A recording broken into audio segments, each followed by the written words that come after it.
Prašičereja na Šentjernejskem polju je nekaj, kar je bilo vedno v prehranskem smislu tisto, s čimer so na kmetijah preživeli. In reja krškopoljskega prašiča je bila tu, prav na tem polju, znana. Predvsem se spomnijo gospodinje, kako na kakšen način so ga redile, kako se je leto, dve pravzaprav pitalo tega prašiča, da je potem na koncu bilo kaj za uskledo. Koline so bile tiste, ki so na nek način zaznamovale ta, recimo temu, zimski čas, no pa vendarno, v tem času krškopoljec spet išče pot nazaj. Prav zaradi svojih izjemnih masti, torej zaradi tistega, kar daje mesu zagotovo okus. No in kako, na kakšen način smo ga obdelali, bomo rekli, bomo povedali v današnji oddaji. Ja, iskanje tistih najboljših mesnin je nekaj, kar v svetu počnejo sladokusci, tisti, ki prisegajo na kvalitetno meso. In prav zaradi tega je naša krškopoljska mesnina nekaj, kar je tudi svetovna posebnost. Masti, ki so skrite znotraj mesnega tkiva, dajo mesu poseben okus in prav zaradi tega je veličina, ki so jo skupaj spravili Dolenjska in Posavje za ohranitvijo te pasme, slovenske pasme prašičev, neka velika veličina. Tudi ostanek samega krškopoljca je veličina in nihče ga ni mogel v nekem smislu premagati tudi z raznimi poskusi, da bi se spremenil, da bi ga pretopili, kot se temu reče, pasemsko, da bi ga gensko spremenili. In prav zaradi tega še dan danes ohranja tisto nekaj, čemur lahko rečemo, to je naše slovensko, to je naše izvirno. In prav ta polja dajejo to možnost, da se na teh poljih še vedno vzredijo ti prašiči in tudi zahvaljujoč posameznikom. No pa odšli smo na kmetijo in pogledali, kako, na kakšen način se ti prašiči redijo, pa smo jih takoj na začetku povprašali, kakšna je bila njihova kmetija nekoč. To je bila manjša kmetija, so imeli po par kojev, pa po 2 krave, 3, pa kakšnega beka. Ja, te kmetije so bile preživetveno usmerjene. Bilo je vse tisto, kar je pomenilo prehransko varnost na kmetiji.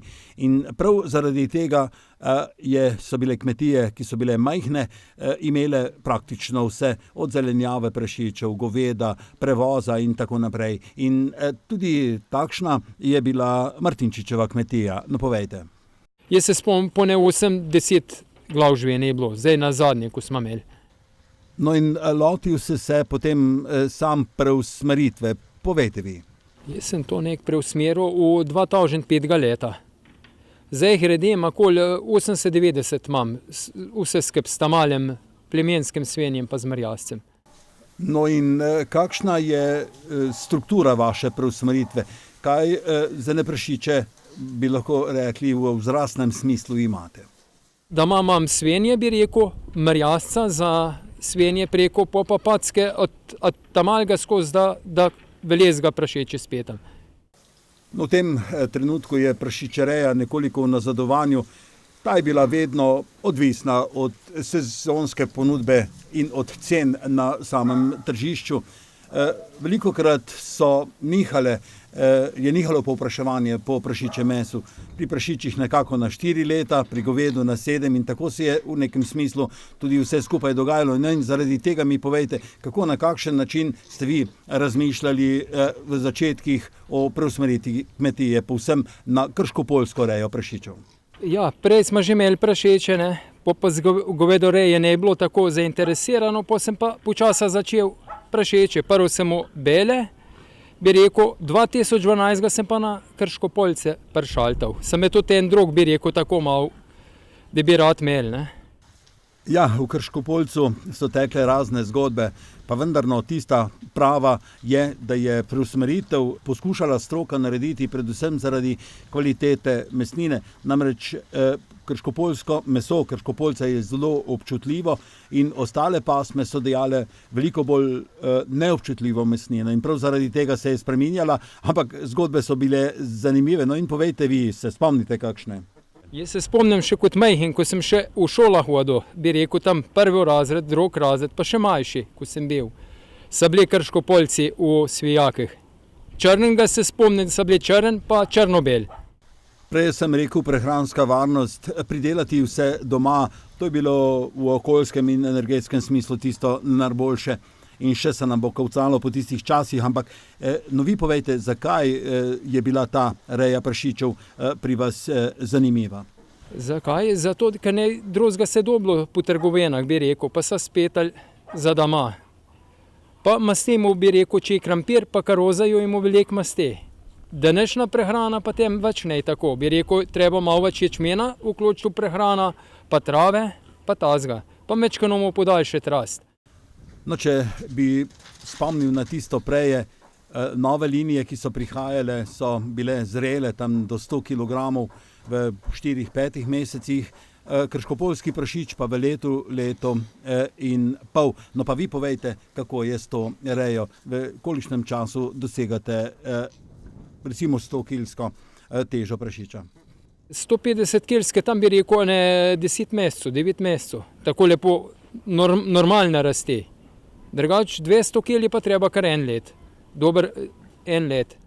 No in še tista zgodovinska dilema je bila pravkar povedana. Gre za to, da so z raznimi linijami drugih prašičev, ne bom rekel pietren, ne bom rekel durok, ne bom rekel še kakšnih drugih pasem, poskušali pretopiti in pripeljati na kmečka dvorišča nekaj, kar bo hitrejše zrelo. Sej veste, meso v 4 mesecih ali pa meso v leto dni, to ni povsem isto. In samo to je resnica takratnih, bi rekli, naporov, usmeritve v vse skupaj. In vi povejte sedaj, no, kaj sedaj jejo vaši prašiči? Jedo ječmen, 80% ječmena, karoza, atrobi pa koncentrat dam. Pa se slamo nastelam. To imajo še pol, da bi rekel noter malo še žo. Ja, tu bi lahko dodali še to biološko komponento, namreč prašiči morajo imeti gibanje, zagotovljeno gibanje, da je potem vse skupaj ekološko nesporno, tudi na stil, no vi povejte. Ja, to je zame bolje, ne, preko, ne vem kako povedal, blateje od zonaj, bi rekel, not maj pa soho. Soho na sohem ležeje in slamo maje, da se zamotje pa to vse, da malo grezije. No, če bi kaj lahko rekel o novi Martinčičevi kmetiji, pa tudi staro poznam, bi lahko rekel samo to, da je to ena najlepših rej krškopoljskega prašiča, ki sem ga srečal na svoji 40-letni poti. Resnično je vse tako, kot mora biti, ampak vendarno od cvenka se živi in v tem času je kar težko prodati prašiče meso. No, kako ga vi prodate? Kop je tudi tako malo, ještě je zdaj samo ti večji začeli jeskati, kukaze sevenca, drugače pa še tudi bi rekel na kras, onkonc bi rekel primorska ima je zelo rad tega, ka malo več slanene, tudi bi rekel, da je deblje pa to. Drugač pa na italijansko stran tudi. Danes vem, da smo se pri Italijanih učili, kako na kakšen način se dobro je in tudi veliko tistega najboljšega slovenskega mesa, tudi iz Dolenjske, je potovalo na italijansko tržišče. Pa vi veste, zakaj uporabljajo vašega krškopoljskega prašiča?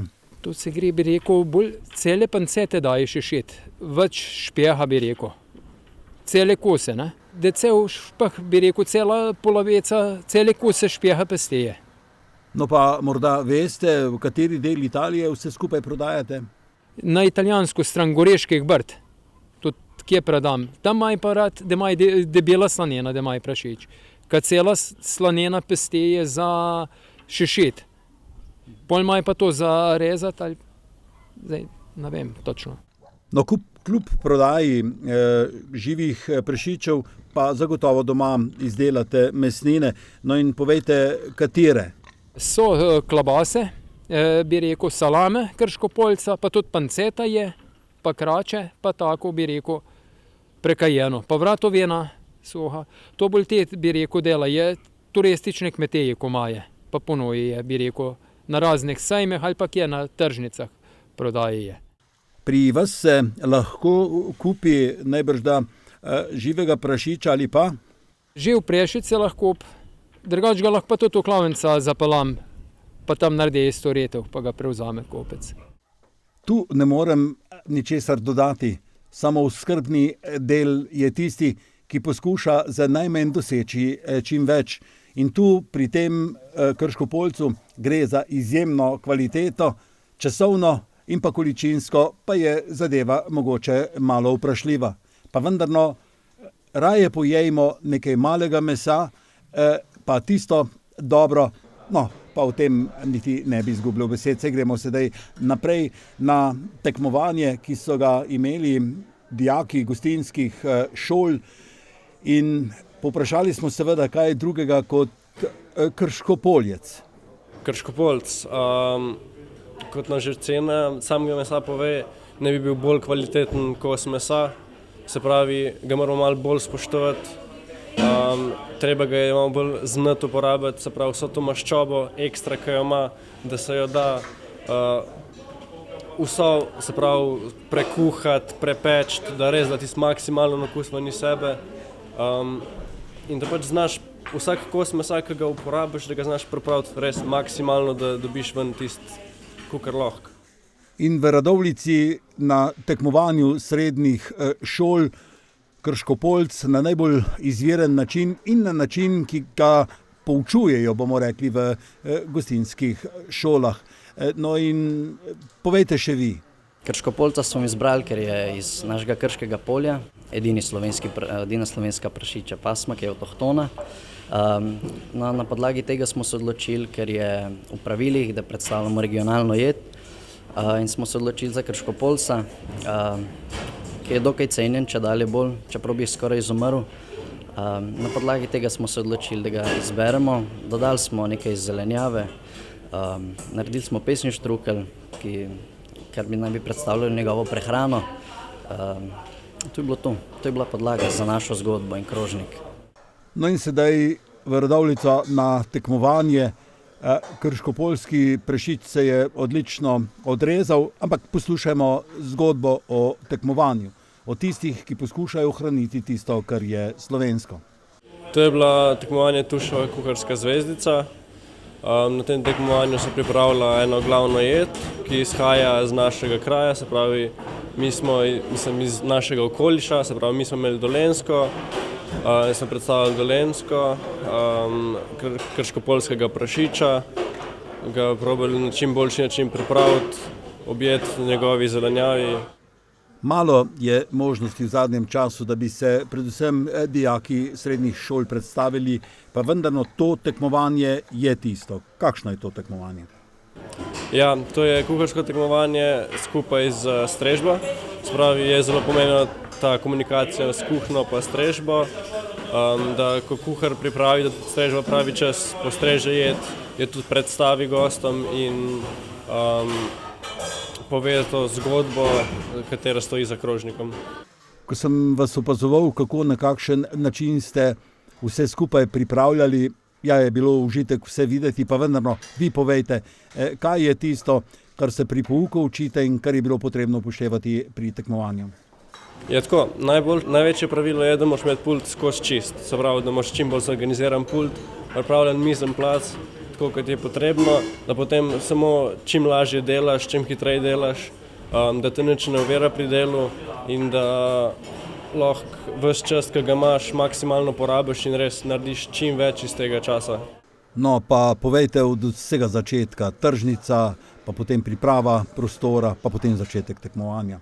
Na začetku imaš tržnico, imaš nekaj časa za tržnico, pobereš vse sestavine, začimbe, zelenjavo, meso, si vse to sporcioniraš, zrihtaš, stehtaš, narediš mizen ples in potem začneš počasi kuhati. Se pravi, hiter imaš čiščenje, lupljenje, branje zelenjave, narezane zelenjave, se pravi, začneš z mehansko obdelavo, potem pa počasi termično in proti koncu potem zlaganje krožnika, da je vse pripravljeno, okusi, da so tako kot treba.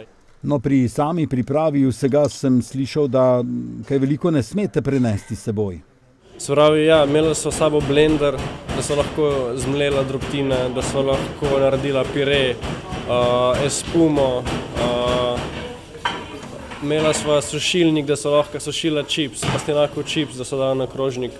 To so vse modernejši načini priprave, ali pa mogoče celo so že bili uporabljeni, pa so jih malo pozabili, pa jih zdaj spet uporabljamo, da poudarimo okuse, da lahko izboljšamo okuse, da so malo drugačne tehnike, teksture. Pa ne morem drugače, kot da povprašam, tak lep kos mesa, da ga je bilo užitek videti, pravi Krškopoljc iz naše kmetijske šole, potem sta ga pa kar naenkrat namočila v drobtine. Ja, ideja je bila, da dava nekaj še, da ga nekaj osveživa pa nekaj. Se pravi, meso samo ni bilo toliko začinjeno. So rekla, bo naredila zeliščne drobtine v zelišči ga. Drobtince so bile malo preveč zmlete, mogli bi biti malo bolj grobe, mogli bi biti zelene, niso imela dosti zelene barve, noter bi mogel biti timijan, rožmarin, pa malo kumine, da bi dali tisti okus ekstra ven. Ampak ja, pol na koncu ni glih ratalo. Sedaj pa še dijak, adrenalin, tekmovanje. Ja, seveda, časovnost je omejen, stres je prisoten, razmišljaš, probaš, da boš dal vse na krožnik gor, ampak še zmeraj ti pol neki mogoče zmanjka. Čips recimo rab celo uro, da se suši, ali pa še dlje. V profesionalnih kuhinjah se tudi da en dan prej sušiti, pa se suši čez noč. Drobtince isto bi lahko imela že prej narejene in vse. To je tista predpriprava, ki bi jo lahko imela, ampak in na tekmovanju ne smeva imeti. Ja, vi se kar velikokrat udeležujete raznih tekmovanj. Ja, vsako tekmovanje je neka nova izkušnja, vsaka stvar, kamorkoli greš, je nekaj novega. Vidiš druge kuharje, se malo pogovoriš z njimi, se malo zmeniš ta znanja, utrinke. Najbolj všeč mi je komisija, ki je res tam, da ti pomaga, ti vse razloži, na koncu ti pove vse, kaj si naredil narobe, kako bi lahko popravil, izboljšal jed, kar tudi je pol. Mila so bila noter 20 minut v komisiji, ker so nam razlagali, kako bi lahko krožnik dodelala, da bi bil res tisti top krožnik. Ja, človek bi si želel imeti take dijake na šoli, ki svojo ustvarjalnostjo in svojim pogledom naprej na svojo lastno izobrazbo pravzaprav ustvarjajo. No in naš naslednji sogovornik je kar nekaj časa razmišljal, kaj vse bo pripravil, da bo vse tako, kot mora biti na tekmovanju. In, no ja, poslušajmo. Ja, pred tekmovanjem sem seveda razmišljal, kako bi naredil, da bo vse štimalo, da bo vse tako, kot mora biti. Priprava, no, sicer pripravljali smo se vsi ogromno. Moja želja po kuharstvu je velika, zaradi tega sem od tega tudi ogromno vložil. Tako da ne vem, v glavnem mislim, da je kar cela ekipa se zelo pripravila na to, ne samo jaz. No in to, kar boste slišali sedaj, je tisto, čemur bi morali že dijaki, pa potem študentje posvetiti posebno pozornost. Ja, no, res da je prinesem ogromno svojega inventarja, ker imam tudi doma urejeno svojo kuhno in se lahko pripravljam moderne tehnike. Imam moderne aparate, katere so mi v pomoč pri tem, ki smo jih uporabljali tudi mi na tekmovanju. Glavnem, ja, to bi bilo to, ne vem, iz moje strani. No pa še enkrat povejte, kako ste videli tekmovanje, kaj sta počela v Krškopoljcu, vemo pa povejte vi še v drugem. Delala sva pastinakovo espumo, to je na moderen način predstavimo neko penasto strukturo, mi smo predstavljali pastinak, potem smo delali korenčkov pire iz pečenega korenja, s tem smo poudarili okus, ker s pečenjem ga izsuši in je okus korenčka boljši. Potem smo delali pesin štrukelj, ker je nekaj neobičajnega. Zraven smo imeli še zelenjavo, brunoise, to je francoska tehnika rezanja, zelo precizna, in pa čips za teksturo, da imamo neko hrustljavost. Sedaj pa tisto narglavno. Rekli ste, da na tem tekmovanju iščete tisto staro tehnologijo in da se praktično lotevate vse kuhe in pečenja na stari način. Mi uporabljamo stare recepte, in jih predelamo tako, da jih predstavimo na moderen način. Sprav pesni štrukelj ga prej zagotovo niso poznali pa so štrukle. No in mi so potem naredila testo, vlečeno, smo mu dodala pesin prah, da sva dobila še podarjen okus pese in potem tudi pesin nadev. Sprav štrukelj poznamo, pač kot dolenjsko značilno jed, mi pa sva ga predelala na moderen način. No, bom pa po podgorsko vprašal, bolj malo je bilo vsega na krožniku.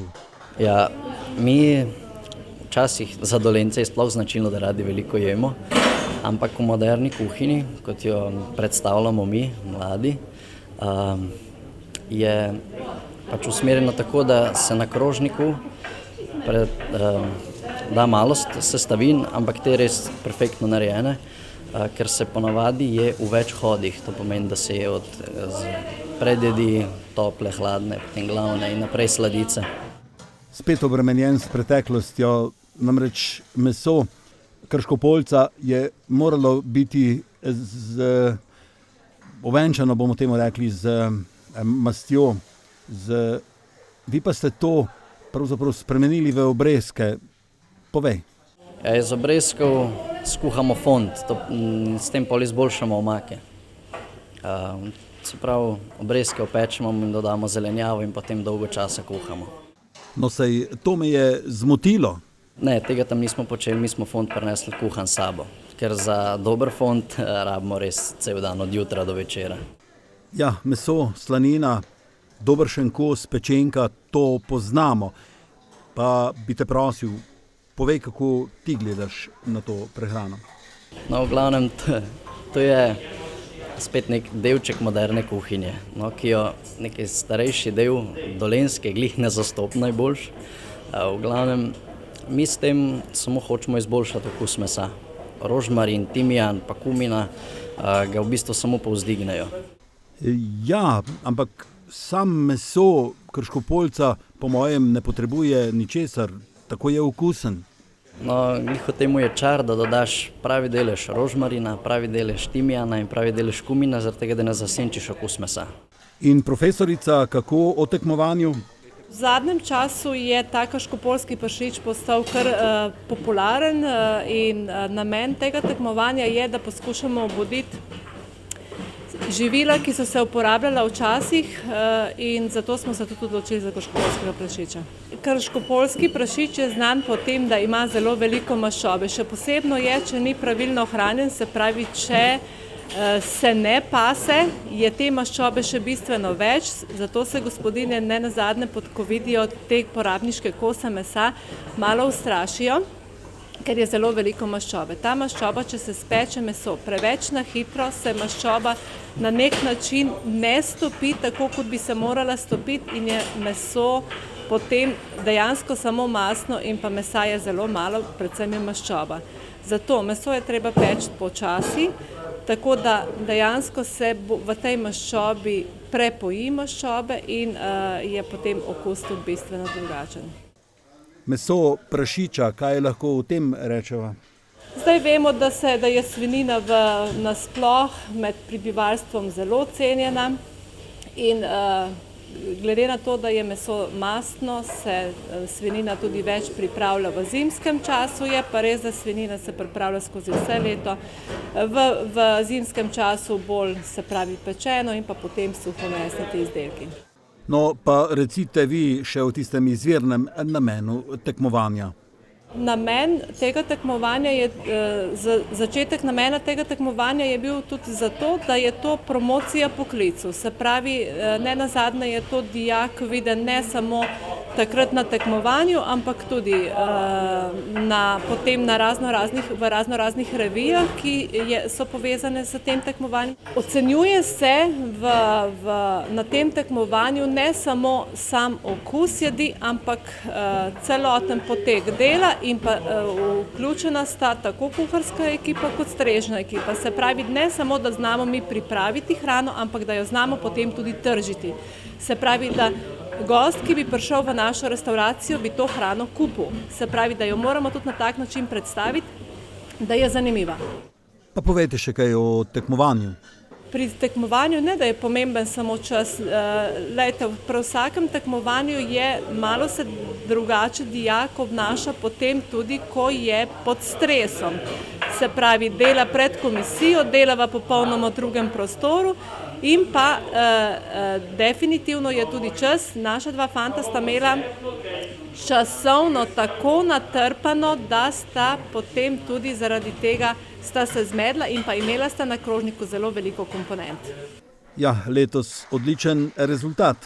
Na predtekmovanju smo dosegli 2. mesto in sicer to pomeni, da gremo naprej v finalno tekmovanje, ki pa bo v mesecu maju. To pomeni, da bodo fantje začeli veselo trenirati za to tekmovanje, ki pa bo izbor jedi drugačen, kot je bil na tem tekmovanju.